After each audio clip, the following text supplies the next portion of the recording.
Gente querida do terror nada, é conversando que a gente se entende. Conversemos então. E hoje? Hoje conversaremos sobre o quê? Bom, vamos nos concentrar num detalhezinho que eu acredito que todo mundo saiba, embora não leve a sério. Com certeza a vida apronta.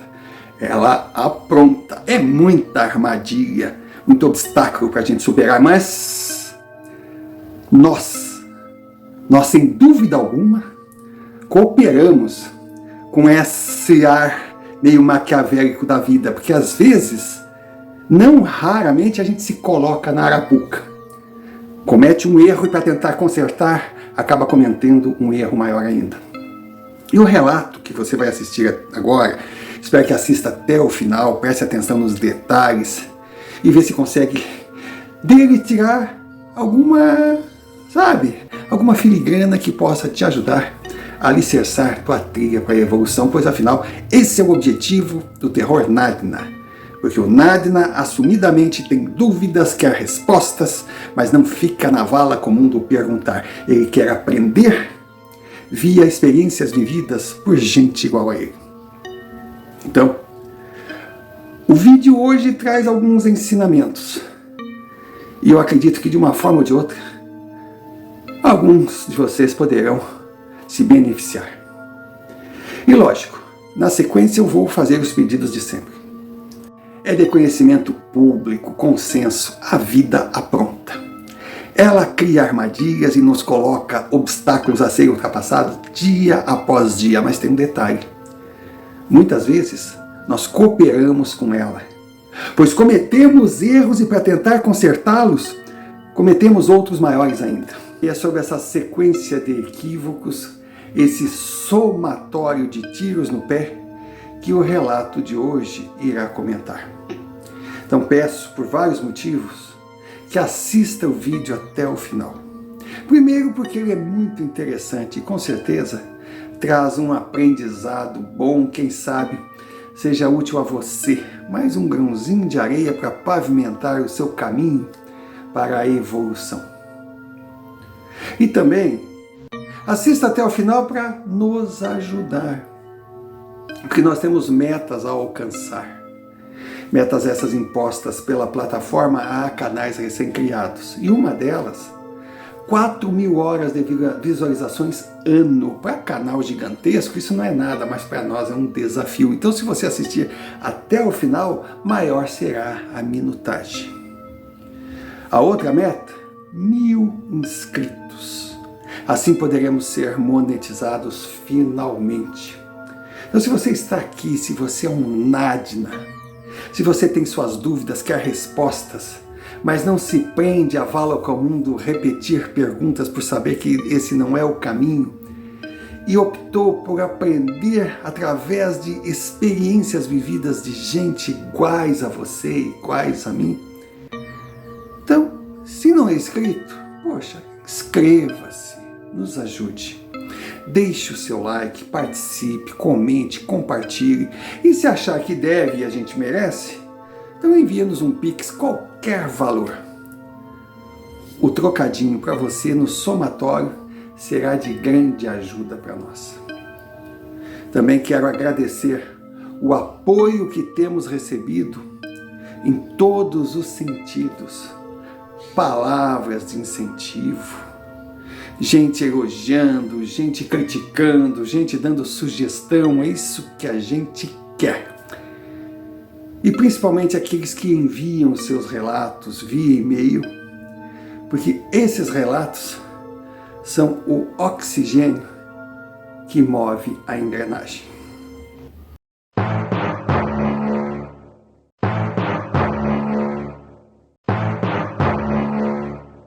Senhor Romário, como vai? É um prazer estar aqui. Melhor ainda, se eu posso ousar me considerar um Nadna, porque eu realmente gostei do que o seu canal tenta oferecer para as pessoas. Ele tem sido útil para mim, porque eu sempre fui meio cabeça louca. Eu sempre me deixei levar pelo ímpeto da juventude, da força, da testosterona, e acabei pagando um preço meio alto por não seguir o meu feeling. Eu aqui vou me apresentar como Rafael. Profissionalmente, eu acredito que não precisa dispensar muitas palavras para definir o que eu sempre fui e que aos poucos estou deixando de ser. Boia fria. Quem conhece a linguagem do campo sabe. Boia fria de canavial. Aquele homem da lida que fica ali com o facão, trabalhando no meio da plantação de cana, sai de manhã cedo de sua casinha, volta à noite, leva a marmita e a comida sempre fria. Então meu pai era um boia fria. Cresci na lida, seguindo com o caminhão. Quando era muito pequenininho, não podia ainda trabalhar no fronte, mas eu servia água para os peões, eu estava sempre ali aprendendo. Muitos chamam o ofício de, sabe, terrível, pesado, mas eu gostava, eu me divertia. E meu pai sempre foi um homem muito correto e nos trouxe até essa fazenda em busca de trabalho e ali permaneceu e ali fez carreira. Ele chamou a atenção dos proprietários, foi crescendo, ganhando cargos de chefia e chegou a capataz. Então eu estava com 18 anos, meu pai já tinha a casinha montada dentro da fazenda, um lotezinho que foi dado para ele. Então ali nós vivíamos, ali ele plantava, ali ele criou todos os seus 4 filhos, dentre os quais eu era o mais velho.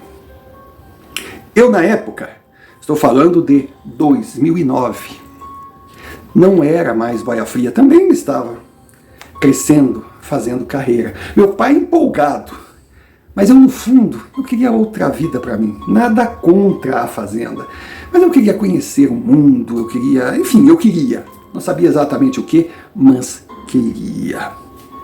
Já tinha terminado o ensino médio, estava sem estudar, porque eu ainda estava em dúvida se entrava numa faculdade, aí logicamente eu pensava em cursar agronomia, ou se eu caía no mundo. Pensava até em ir para o exército. Os patrões, eles eram muito bons, eram 3 irmãos. E um deles era um grande camarada, o seu Arthur. O seu Arthur na época tinha 50 e poucos anos, mas ele tinha um problema. A sua esposa, uma coroa para mim na época, dos 40 anos. Mas, senhor Romário, pensa num pedaço de mau caminho.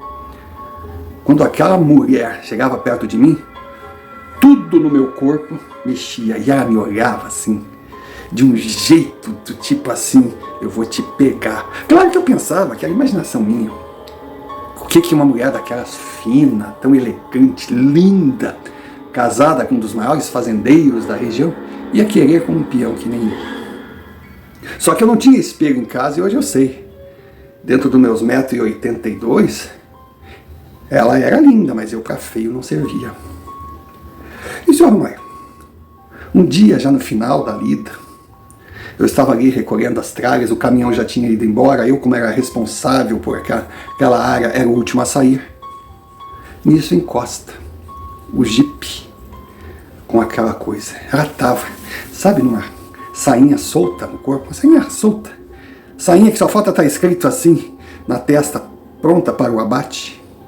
Ela estava sem sutiã. Ela estava com aquele cabelo solto, linda, cheirosa, aquele espernão. E eu ficava imaginando embaixo daquela saia. E eu estou ali respeitosamente trabalhando. Ela, tudo bom? Eu digo, tudo bem, como é que está a senhora? A senhora está no céu, sabe aquela coisa toda? E eu estou ali, meio que ajoelhado, abaixado, vendo as ferramentas. E ela fica em pé. Quando ela fica em pé, eu levanto o olho. Meu Deus, o meu nariz estava onde o senhor pode pensar que deveria estar.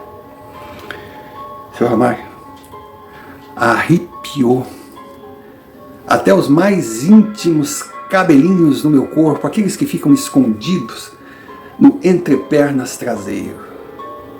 Eu tremia. Ela pegou as minhas mãos assim e me levantou. Ela era pequenininha, eu disse assim. Ela pegou nas minhas mãos assim e disse, eu amo essas mãos calejadas, e passou a mão no rosto, aquilo parecia uma seda. Ela veio e me abraçou. Bom, aí claro, Eu dizia para mim, isso não pode acontecer, isso não vai acontecer, isso é fria, não vai acontecer, eu não vou permitir, eu vou resistir. Aconteceu. Aconteceu e virou rotina. Sr. Romário, a mulher era escandalosamente maravilhosa. Sabe aquela coisa assim, que parece que não tem osso, quando a gente pensa que está por cima, está por baixo, que vem para lá, que pega aqui, que faz... A mulher era uma loucura. E a gente já tinha até o nosso cantinho no meio do canavial. Ela, final de tarde sim, outro também, estava presente. Eu estava assim, deslumbrado. Eu parecia que tinha visto um passarinho azul. Eu já trabalhava contente, gostava do que fazia, mas eu estava assoviando. Só que de repente, eu comecei a perceber comentários, claro. A gente pensa que está sozinho no meio daquele canavial, mas sempre tem alguém. E um alguém, mais outro alguém, mais três alguém, quando vê. Eu comecei a ficar preocupado. Primeiro por mim. Porque aquele fazendeiro, ele era gente muito boa, mas ele era apaixonado pela mulher. E com certeza ele não dava conta da máquina, não era possível. Então ela estava procurando em mim o que não tinha no marido, ou seja, eu era apenas um objeto de consumo. Só que ele certamente não veria dessa forma. E aqueles irmãos tinham fama de matador. Mas, pensando em mim, talvez eu até continuasse, mas eu fiquei preocupado, poxa, meu pai, uma vida inteira, vai sobrar para ele, meus irmãos, a minha casinha. Aí eu fui e abri o jogo para o meu pai. Nossa, ele ficou horrorizado. Ficou horrorizado e disse, filho, eu já tinha ouvido falar assim, um zum, zum, zum, sabe? Quando tu chega no bar assim, o povo te olha tipo, vamos mudar de assunto, que o assunto chegou. De fato, a situação tá perigosa. O jeito é tu ir embora. Aí eu falei, não pai, tudo bem, eu vou pegar minhas caras. Ele, não tô te mandando embora, tô dizendo que tu precisa ir embora, embora eu lastime. Mas eu vou ver se eu arrumo um local para te sair daqui e ir a rumo. Não sair dando tiro para todos os lados sem saber para onde vai. E meu pai era muito bem relacionado, conversa com um, conversa com outro, e chegou e falou, pai, passou uns 4 dias, e veio, filho, tu vai para essa cidade aqui, estão precisando de um caseiro lá. Tu não vai ganhar o mesmo que ganha aqui, mas, pelo que me falaram, é um japonês, diz que é gente muito boa, está começando uma plantação, está precisando de um caseiro para cuidar da propriedade, e eu te indiquei, e o teu nome foi aprovado, então tu tem que se apresentar lá amanhã.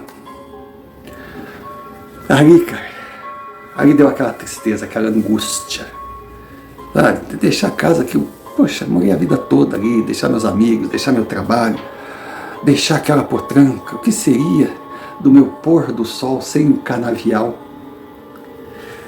Eu estava bem chateado, mas sabia que tinha que ir embora. E sabia também que o meu pai, com certeza, não deu o meu endereço para ninguém, porque a cidade que ele me mandou também era no interior de São Paulo, mas bota longe nisso. E o meu pai disse, olha, tu vai amanhã de manhã, tu não sai da reta dos meus olhos até amanhã de manhã, e eu não quero saber de saideira, porque é nessa saideira que a bala vem, a gente não sabe o lado que veio. E eu dei razão para ele. De repente, aquela última gotinha pode ser aonde está o veneno fatal. Ele me deu um dinheiro, peguei minhas coisas, me levou na rodoviária bem cedo, mandou eu pegar um ônibus num sentido, e quando chegasse no ponto final, pegasse o outro ônibus em outro sentido para ir na cidade, que era meu destino, para ver como meu pai estava preocupado. Se eu pego e vou direto, ia ser muito fácil dos perdigueiros, né, farejarem o meu rastro. E eu fui. Fui na viagem, eu ficava pensando, pô, mas japonês nessa cidade é estranho.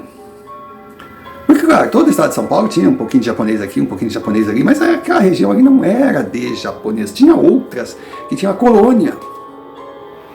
Então eu vi, claro, a gente ouve histórias, início do século XX, o navio, né, eu acho que é Kasatumaru, é um navio japonês que veio e trouxe a japonesada mais em penca.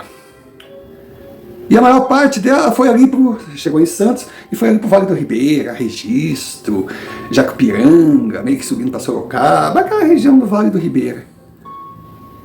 Só que outros tiveram regiões determinadas. Mas para onde eu ia, não tinha japonês. Eu achei estranho, mas vamos que vamos.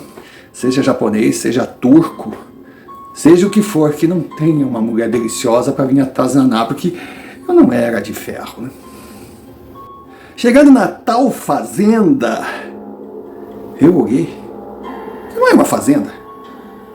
Era um sítiozinho de 3 alqueires. Eu digo, mas o que essa gente vai plantar aqui, meu Deus do céu? Achei muito estranho. Achei muito estranho mesmo. Aí o japonês me recebeu. Mas logo eu vi que não era japonês. Ele já era da 3ª geração. E a sua esposa, inclusive, ela era loira do olho azul. Ele tinha seus 30 e poucos anos.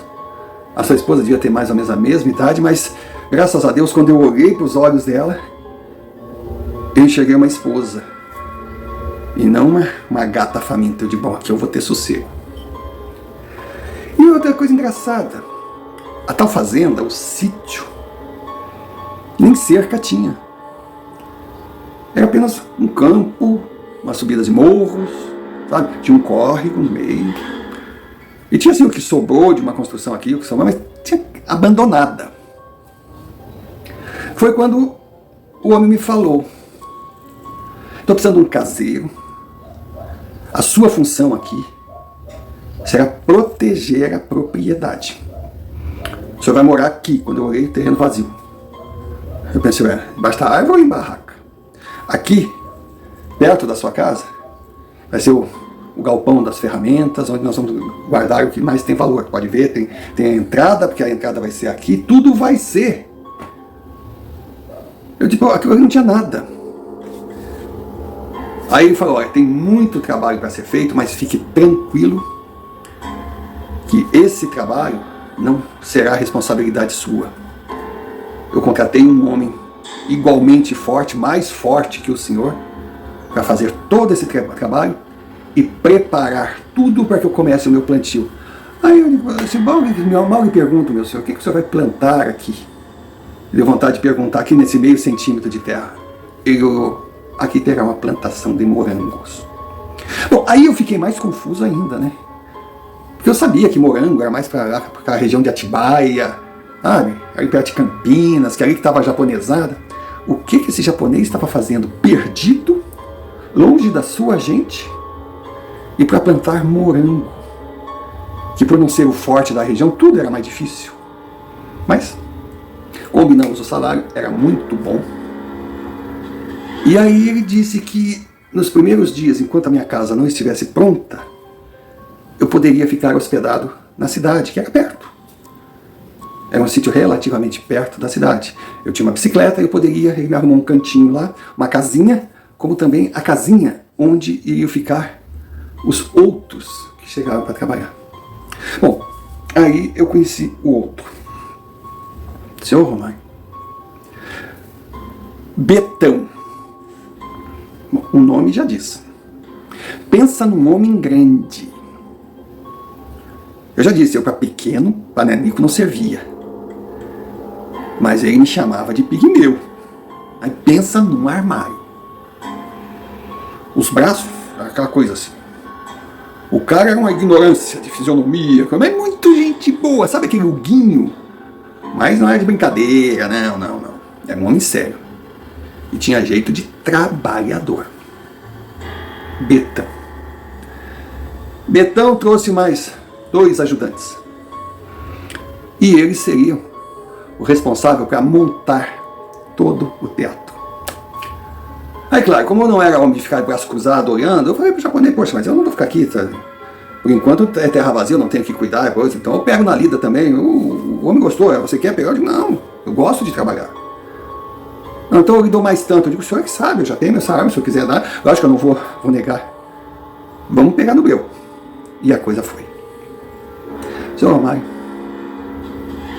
em 6 meses, nós 4, com a ajuda de leve do japonês, mas sempre ali, sempre supervisionando, nós construímos a minha casinha, que era uma cabana muito bonitinha, modéstia à parte.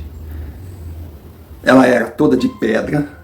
Resolvemos fazer de pedra, porque era mais barata, porque a pedra sempre é mais barata que o tijolo, que o bloco. O mais caro é a mão de obra, mas como a gente estava ali, já estava na folha, o japonês fez toda ela de pedra. Então tinha uma varanda, sabe aquele lugar gostoso? Pô, eu vou morar aqui. Tinha uma porta de entrada, varanda, porta de entrada, uma janela, entrava ali, tinha uma sala, aí tinha uma porta. A porta que saía da sala dava de frente para a portinha do banheiro, e ali tinha um corredorzinho. À direita era a cozinha, uma boa cozinha, à esquerda era o quarto. Nossa! E outra coisa, o japonês me garantiu a mobília. Então na minha cozinha eu tinha geladeira, eu tinha fogão, eu tinha um ventilador, eu tinha mesa, eu tinha balcão. No meu quarto eu tinha cama, eu tinha um armário. Não, eu estava muito bem acomodado. Claro, não tinha sofá na sala, como também não tinha nenhum luxo na cozinha, mas eu tinha meus pratos, minhas panelas, ele botou tudo para eu morar. E logo que ficou pronto, primeiro a construção feita foi a minha casa, para eu já ficar ali à noite. Mas tudo muito tranquilo, tudo muito tranquilo. Não se falava em morango, não se falava em outras dúvidas, a gente só trabalhava. Fizemos toda a cerca, porteira, tudo no capricho, cercando a propriedade.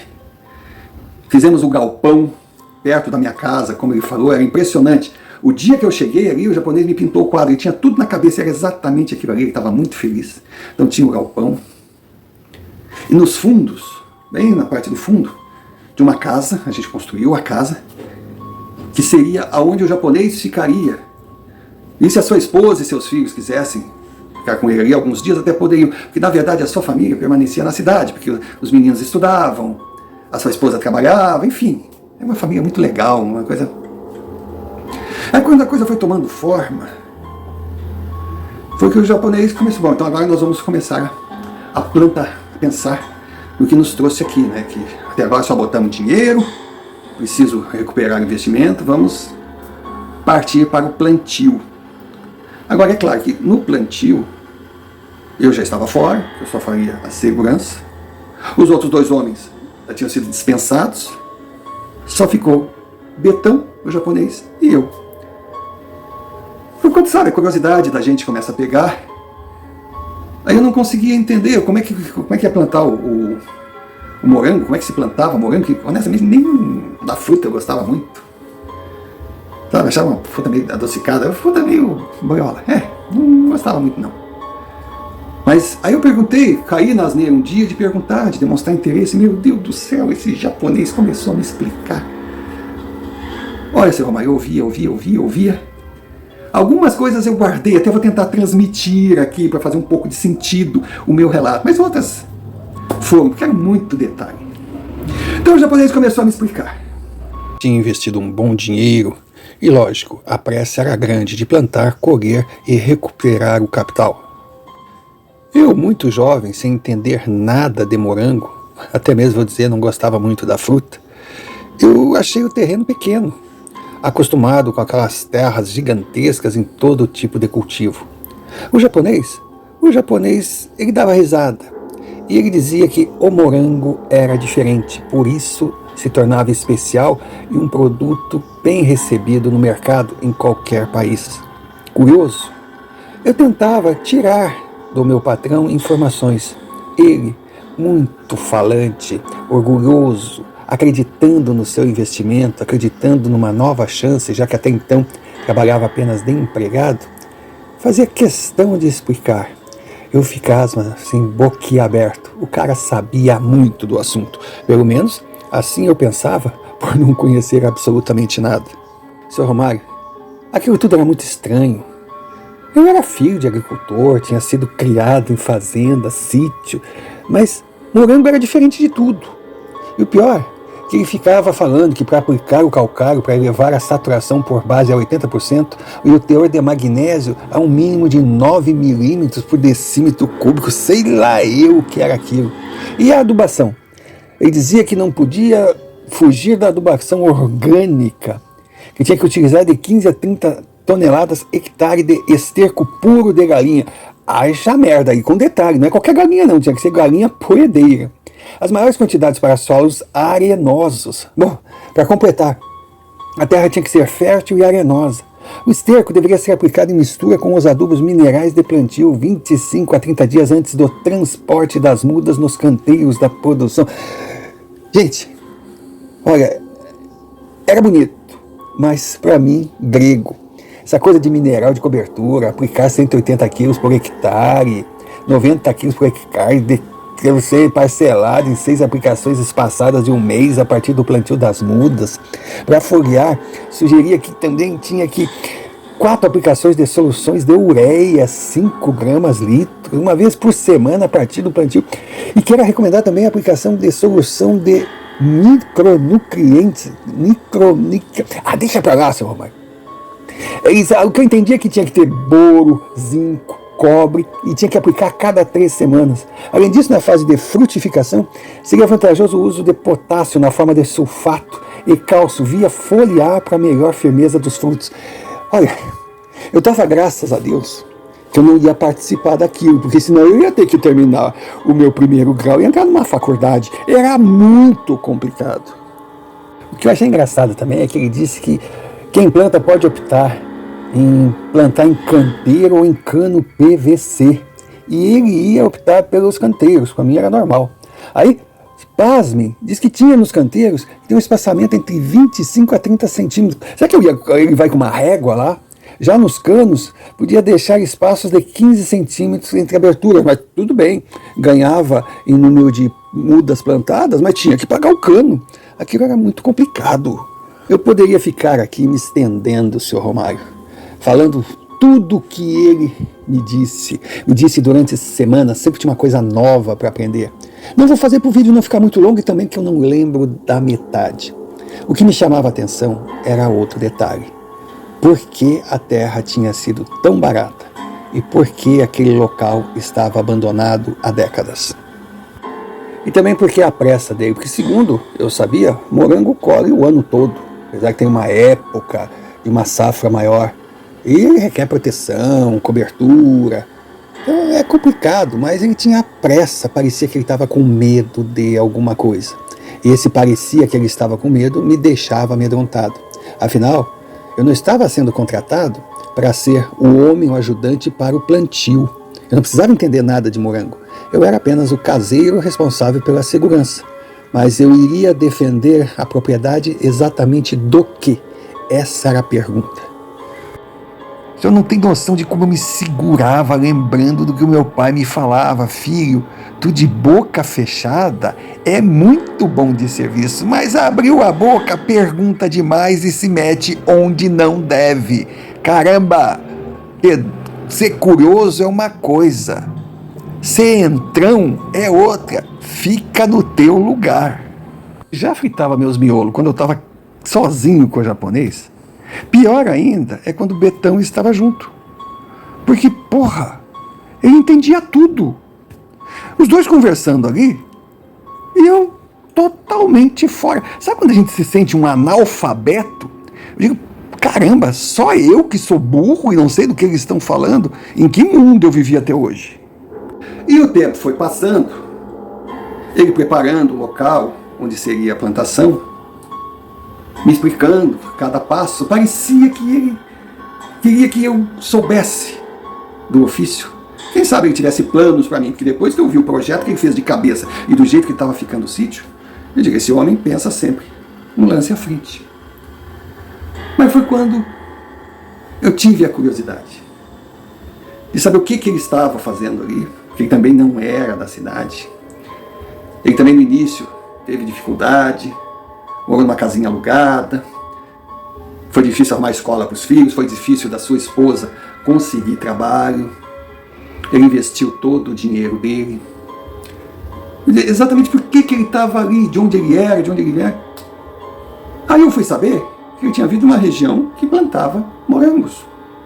Eu falei, mas por que o senhor veio para cá? Ah, porque a terra é barata, eu queria começar a minha vida, porque até então eu fui empregado. Mas por que um sítio desses, tudo bem que estivesse abandonado, mas é próximo da cidade, por que esse sítio custou tão barato para o senhor, porque ele tinha me falado o preço, e por que ele ficou tanto tempo abandonado? Essa pergunta, na verdade, quem fez foi Betão, porque eu não tinha coragem de... E eu lembro até hoje, lá, tinha assim uma seringueira gigantesca, que na hora do almoço, a gente mesmo fazia a nossa comida ali, aí sentava ali embaixo para conversar, para comer. Foi aí que ele me contou que uma família pioneira de japoneses que chegou naquele navio que eu falei, ao desembarcar em Santos, não estava muito interessada de seguir junto com a colônia. Algum problema aconteceu na viagem. Mas era um homem e sua família, sua esposa, 2 filhos. E, não sei como, disse ele, esse homem veio parar aqui. E essas terras pertenciam a uma senhora viúva. E essas terras, ele veio trabalhar com essa viúva. Mas não trabalhou muito tempo. E ela ofereceu, perguntou se ele queria comprar as terras. Aí ele aceitou. Mas o que ele não sabia é que aquelas terras ali, aqueles poucos alqueires ali, estavam ao lado de uma grande fazenda. E o problema maior, era aquele córrego maravilhoso que cortava o terreno. Para o fazendeiro, aquele córrego era tudo. E ele tentou de todas as formas comprar aquelas terras. Mas o japonês não vendeu. Não vendeu.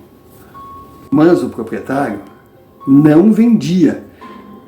Ele dizia para todo mundo que venderia para o demônio, mas não venderia para aquele fazendeiro ou grande coisa. E o senhor sabe como é que é, né, seu Romário? Eu fiquei imaginando o final da conversa. Que eu já tinha visto aquele filme.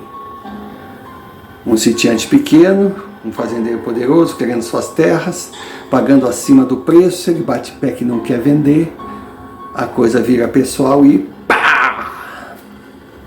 Não deu outra.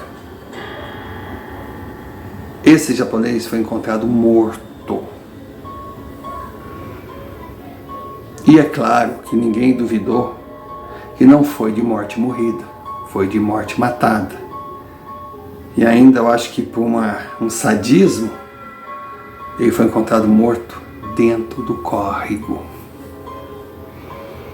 A sua esposa ficou baratinada.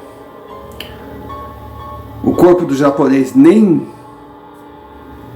tinha sido enterrado ainda estava quente. E o fazendeiro chegou, jogou um dinheiro em cima da mesa, bem abaixo do que ele vinha oferecendo, e disse: essas terras são minhas. Se a senhora quiser ficar aqui, a senhora não terá nem o que comer. Pense nos seus filhos, pegue esse dinheiro e vá embora. A mulher, sem ter o que fazer, ela aceitou o dinheiro.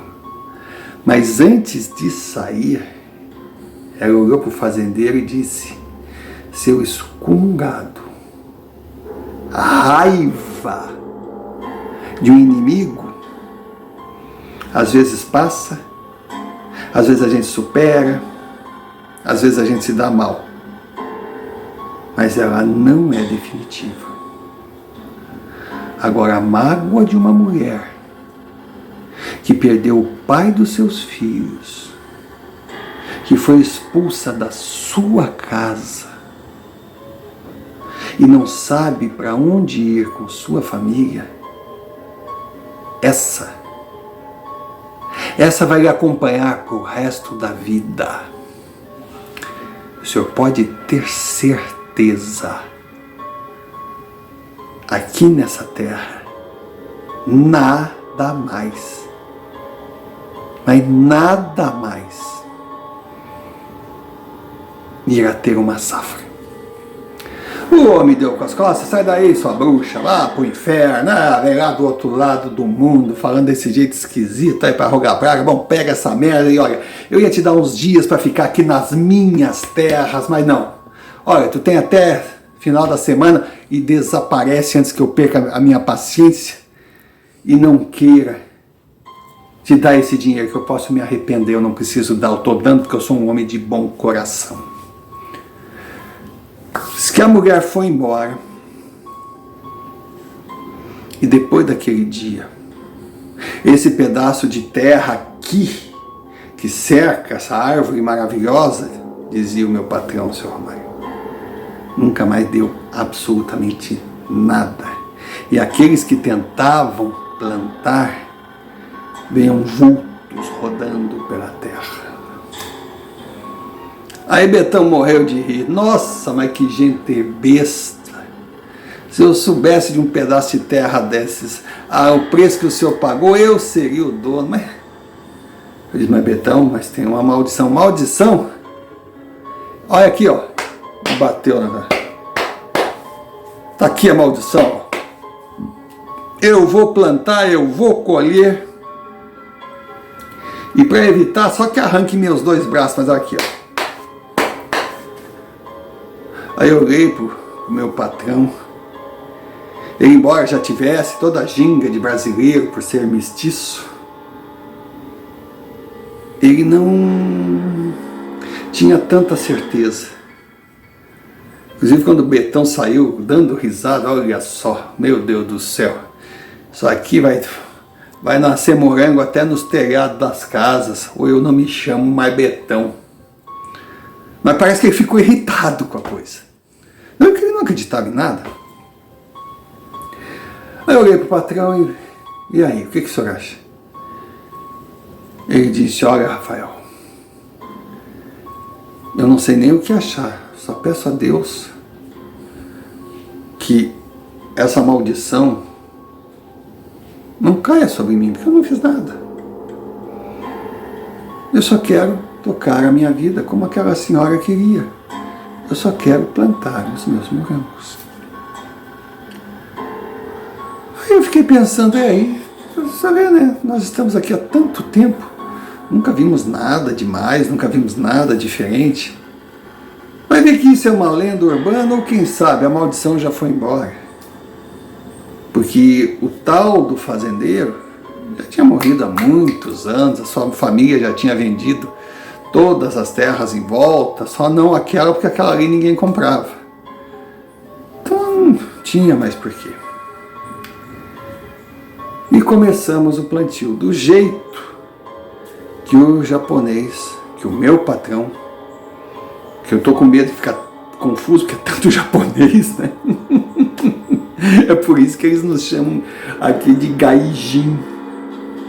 Gaijin, no idioma deles, é estrangeiro. Para eles, nós somos estrangeiros dentro do nosso país. E se pensar, somos mesmo, porque lá no estado de São Paulo, seu Romário, olha. E começou a plantação. Como havia dito, ele optou não por canos, mas pela terra. Preparou a terra, uma terra fértil. E o Betão pegou no breu. Eita homem para trabalhar. Dava gosto. Dava gosto. E olha, em tempo recorde, estava aquele... Meu Deus, que coisa mais linda quando eu vi aqui, aquelas folhazinhas tudo verdinhas. Sabe, parecia um desenho. Um espaço não muito grande, mas que produção. Aí o patrão já tinha que fazer a manutenção, que sabe... Bom, não bastasse as outras explicações, tem também que em 6 dias tem que fazer isso, depois de 6 dias tem que fazer aquilo, depois tem que fazer aquilo outro. Era um rolo na minha cabeça, mas eu era o caseiro. Quando eles saíam de lá, eu protegia aquela plantação como se fosse minha. E ele tinha me dado 2 companheiros, 2 pitbulls, que chegaram filhotinho, tava gigante, mas eles botavam medo até no Betão. Mas quando chegavam para mim, perto de mim pareciam uns gatinhos. Então, a minha parte, eu daria a vida para fazer. Eu lembro que certo dia, já estava chegando no final da tarde, Betão, que o patrão estava ali na lida, e pega aqui, pega ali. De vez em quando a esposa do patrão vinha também, ajudava, que pelo jeito entendia. Era uma coisa muito artesanal, muito bonita, mas tinha a parte poderosa, que era do pequenininho, do oquinho. Aí quando terminaram, um espaço ali, que já era num local mais distante, já é mais íngreme, precisava um pouco mais de capricho, força física para montar o terreno. Betão olhou assim e fez: e aí, patrão? Tá aí, ó. Não te falei? Agora tá perto, agora é só pensar nas caixinhas, né? Que o senhor disse que tem caixinha. Esperar essas frutas nascerem, tirar esses papel dourado aí que eu não sei o que é, tirar esses ganchinhos, que isso aqui é complicado, né, patrão? Mas tá bonito. Colher e mandar pro mercado. Eu não disse que eu garantia? Tá aí, ó, patrão. Ó. Quem tem força não se deixa levar por qualquer ameaça. Nossa, meu patrão olhou para ele assim e disse: Betão, eu respeito o teu modo de pensar, mas por favor, vamos ser mais humildes diante daquilo que não conhecemos. Foi a primeira vez que eu vi aquele homem chamar a atenção de alguém trabalhando com ele. Então ficou todo assim: ô senhor, tá, não tô querendo fazer de nada não, é só tô feliz, eu tô feliz pelo senhor, eu tô feliz pelo que a gente construiu aqui. Aí a esposa, meu patrão, disse: nós estamos felizes, mas eu tô com meu marido. Vamos comemorar, vamos agradecer, vamos esperar a colheita, mas não vamos zombar. Claro, se fez aquele silêncio. E aí o patrão e a esposa deram o dia por terminado, pegaram o carro, foram para a cidade, ficamos Betão e eu ali. E aí ele chateado: pô, eu fiz bobagem, né? Fiz bobagem, eu não devia ter feito, eu não devia ter falado aquilo não, né? Disse: Betão, o homem não gostou, né? Mas deixa pra lá, mas ele me chamou a atenção, ele não é de chamar a atenção, ele ficou chateado, eu não gostei do que eu fiz, às vezes eu falo demais, mas também, mas quer saber, não dá pra segurar, né? Porque essa coisa de que não nasce nada aqui, isso é muita frescura. Não nasce por causa desses bunda mole aí, cagão que tem medo de tudo, que não quer trabalhar, mas comigo aqui nasce, seu Romário. De repente, meus 2 pitbulls, eles começaram a latir. Primeiro, sabe quando o cachorro late que sente a aproximação de algo? Agora já viu 2 pitbulls com medo? Pensa em 2 cachorros apavorados. Eles foram indo para trás, eles despencaram ladeira abaixo, foram para trás da minha casa, que ficava longe ali.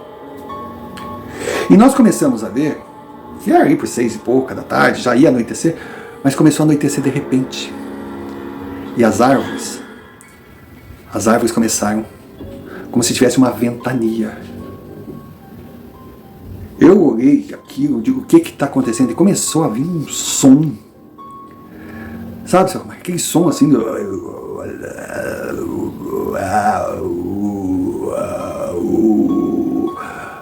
Se os pitbulls ficaram assustados, pensa no que eu fiquei. Eu estava em pânico, eu digo: Betão, o que é isso? Ele: não sei, mas fica aqui do meu lado que eu te protejo. Quando ele falou isso, veio um som agudo. Não quero tentar definir para não pagar mico, não ser ridículo aqui, porque eu não sei definir.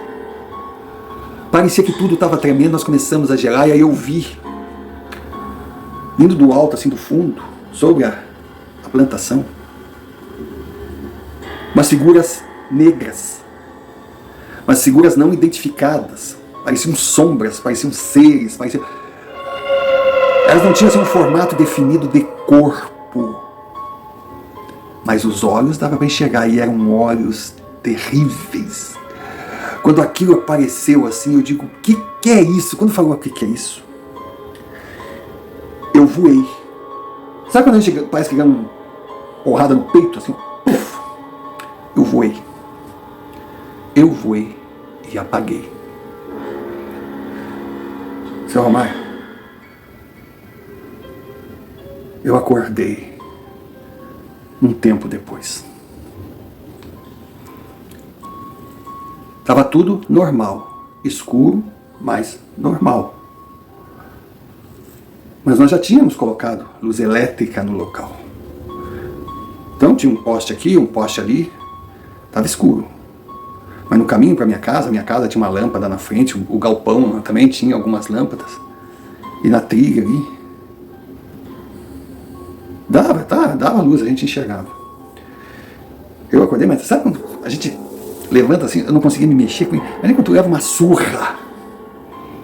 Eu lembrei do meu velho pai, quando ficava invocado comigo. Não tinha essa coisa não de que criança tem direito, que, né? Quando eu pisava na bola, ele mostrava quem mandava no pedaço. Eu lembrei, eu estava todo doído. Aí comecei, Betão, ele não estava. Eu digo, mas o que é isso? Será que eu sonhei? Aí eu levantei, eu olhava em roda. Mas a árvore grande parecia uma pintura. Mas as folhas nem se mexiam, não tinha vento. Sabe quando a gente ouve o silêncio? Aí eu levantei, saí meio cambaleando assim, Betão, quando eu ouvi um gemido. Quando eu ouvi um gemido, que eu cheguei perto e vi aquela sombra, meio aproveitando a luz que vinha de um poste longe, eu não acreditei. Era o meu amigo Betão, em choque, nos últimos minutos de sua vida, com os olhos arregalados e sem os dois braços. Ele estava esticado na beirada da trilha, encostado numa pedra, todo ensanguentado. Ele só me olhava, tentava dizer alguma coisa,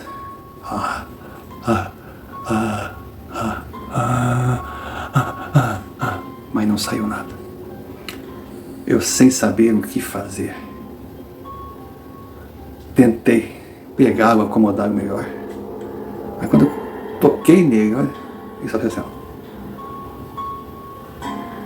E aí o Betão foi embora.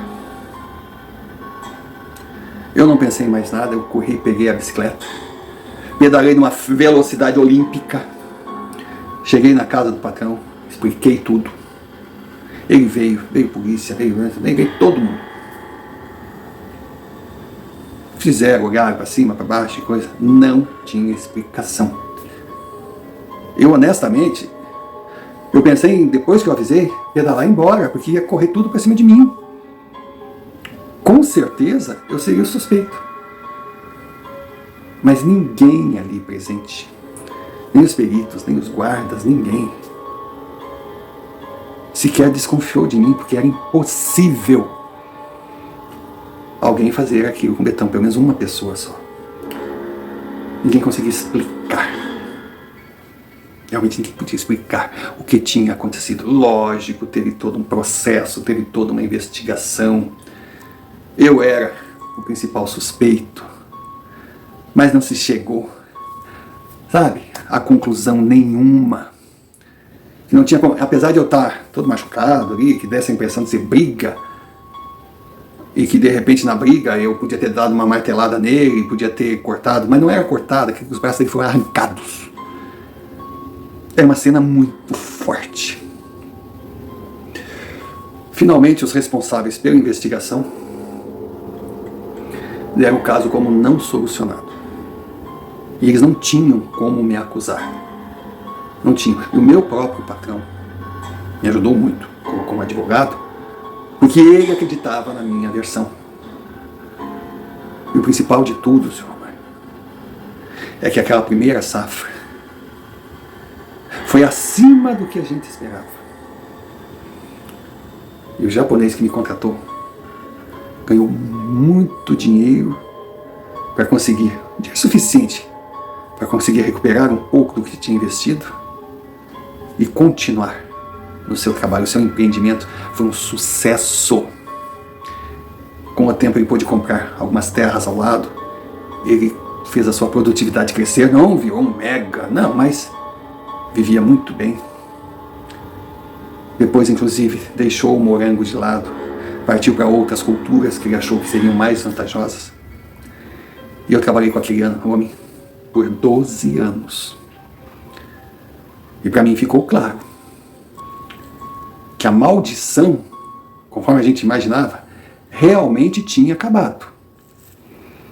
Mas que eles, seja lá quem fosse, não conseguiram perdoar a falta de respeito do Betão.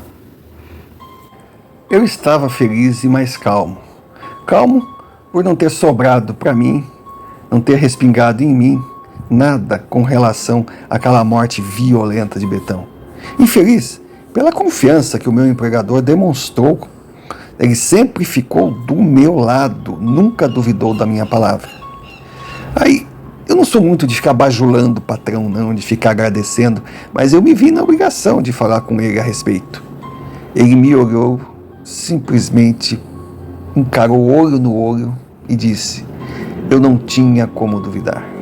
Em off, no segredo, pedindo para que eu não contasse para os outros, me passou aquele detalhezinho que faltava para fechar, para dar coerência à história.